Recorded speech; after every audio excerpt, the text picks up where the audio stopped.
Welcome back. In honor of Breast Cancer Awareness Month, local experts, community advocates, and breast cancer survivors are calling for public participation in a special gathering here in our community. This initiative, led by the Physicians Committee for Responsible Medicine, aims to raise awareness about effective strategies to combat breast cancer. Joining us now is breast cancer surgeon Dr. Kristi Funk and breast cancer survivor and founder of SistaFiTT, Dionne Shaw Bush. Thank you both so much for joining me. Thanks for having us, Kibin. Yes, thanks for having us. Now, Dr. Funk, can you explain the significance of the upcoming Rally for Breast Cancer Awareness Month and what attendees can expect from this event?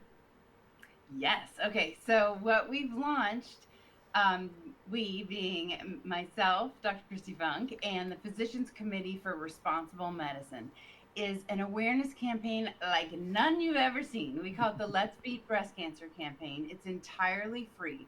And we try to teach everybody the how to and the why to follow a four-pronged approach to beating breast cancer. And the reason is that science has clearly shown that the vast majority of breast cancer cases are not from genetics. It doesn't matter if you've had a family history, and it's not up to fate. It's literally up to you. And the four biggest prongs on the end of your fork fighting breast cancer are to follow a plant-based diet, to exercise regularly, to maintain ideal body weight, and to minimize alcohol. So we've organized over 50 rallies across the United States to help bring communities like yours together to really learn and understand these actionable steps.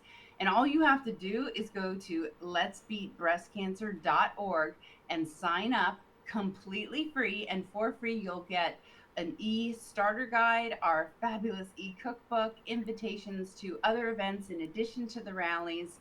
For example, every single Tuesday in October, I'm hosting a Let's Beat Breast Cancer live on Instagram, YouTube, Facebook, and Zoom.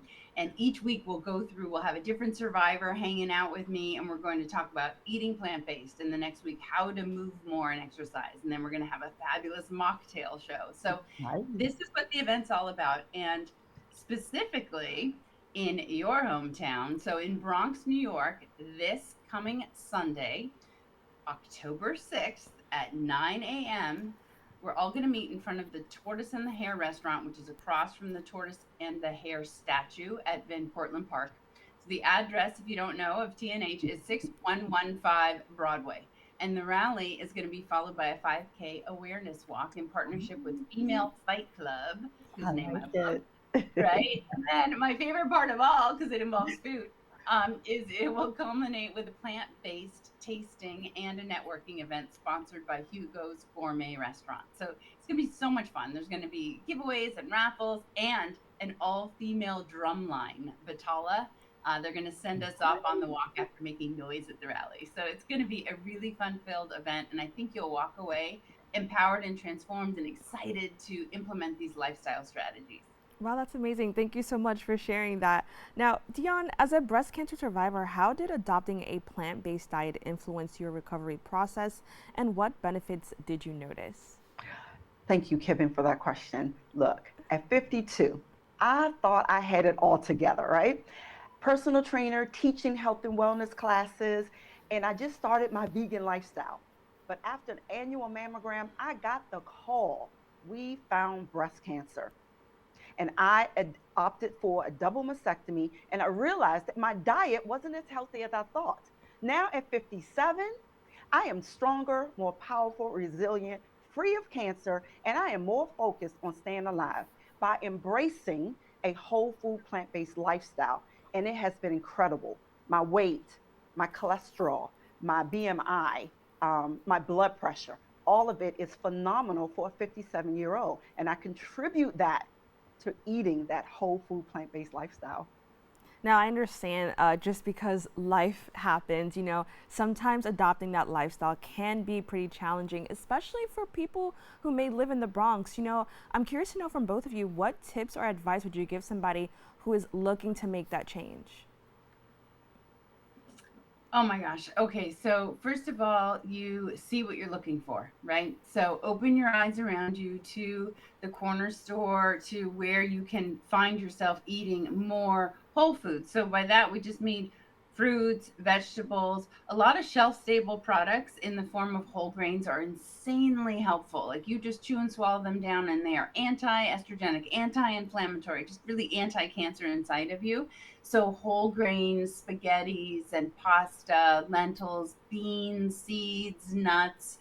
If you can find a way to incorporate these foods into almost every meal, you will be combating what we call oxidative stress inside of you. The other thing to think about when it comes to exercise is we don't have to like get super sweaty. You don't have to play a ton of pickleball or tennis or, pick up an actual sport, swim, bike, run.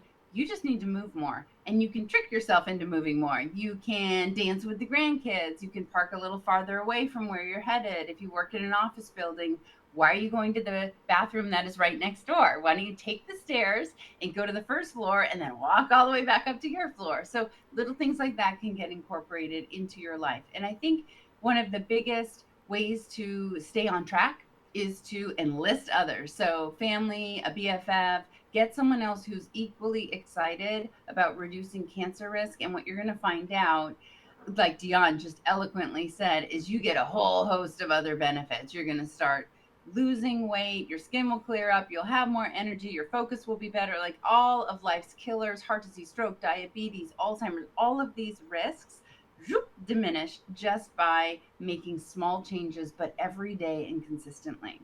That's amazing. And, Dionne, I was curious to know, what advice do you have for women who have recently received a breast cancer diagnosis? And, what should they prioritize during this challenging time? Okay, so the one thing, I'm going to speak from experience. I'm going to tell you what I did. Breathe. That's all I can tell you is breathe. All right, cry if you have to, pray, and then let's get to work. Go work in conjunction with your doctor. Get that strong community base, because you're going to need that support team, and adopt that whole food plant-based lifestyle. I cannot express that anymore. Do your research on what foods that appeal to you and stick with it. Keep it simple. What I mean by keeping it simple, I make what I call this black bean chili, right? It's a one pot dish because I really don't like to cook with a whole lot of ingredients, but if it's a one pot dish, put the beans in there with your onions, your tomatoes, put some salsa, and then you can meal prep it. Put it on some some brown rice, put it on a sweet potato, or eat it like it is.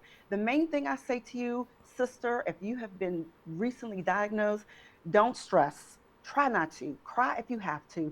Get that support system and work in conjunction with your doctor and adopt that whole food plant-based lifestyle. It is working for me. I know it'll work for you.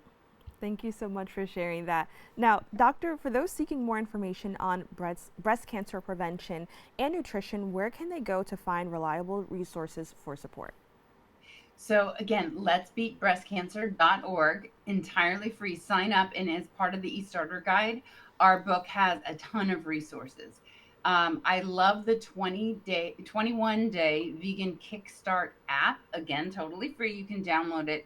It has breakfast, lunch, and dinner recipes, how to make it, shopping lists. So that can really jumpstart your mind, even if you don't follow it to the letter. You're like, oh, I never thought about making a burrito and putting this and that and tofu or whatever in it instead of, ground beef. And if you go to the main website, we do have a lot of partner organizations. So we're going to give you the resources you need to stay in touch with others and to keep yourself in touch with these main goals. All right. Well, I want to thank you both so much for joining us and having this very important discussion. Thanks for having us. Thanks for having us. For more information, you can visit their website at pcrm.org/letsbeatbreastcancer/rallies. Don't go anywhere. We'll be back with more Open right after this.